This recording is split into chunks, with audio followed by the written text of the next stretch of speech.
Salam değerli izleyiciler. Sualımıza gedirik ki, klassik feodalizm dövründə İspaniyada klassik feodalizmin 11 və 15-ci əsrlərə aid etdiyinə görə deməlidir ki, İspaniyada Osmanlı ilə dəniz döyüşündə məğlub olmuşdur.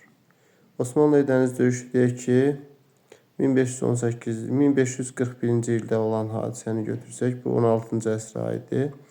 Abbasi xilafətinə qarşı rekonkist hərəkatına başladı. Abbasilər xilafətinə qarşı deyildi. Bu yanlışdır. Klassik feodalizm rekonkist də Abbasilər xilafəti dövründə deyil. Granada Əmirliyinin müstəqiliyinə son qoyulması. Granada Əmirliyinin müstəqiliyinə son qoyulması 1492-ci ilə, deməli 15-ci əsrə aiddir. Ilə sualın doğru cavabı klassik İspaniyada deməli Granada Əmirliyinin varlığına son qoyulması. 30 illik müharibədə iştirak etdi. Bu dövrdə olmuyor.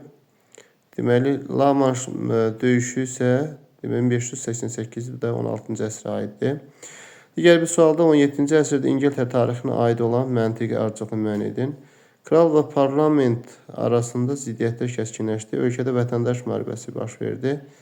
Siyasətçilər arası hakimiyyətə gəldiyi yanlışdır. Ondan əvvəl hakimiyyətdə idi artıq. Burja inqilabı başlandı. Bunda burja inqilabı deyil. Lord Protektorluq yanlışdır.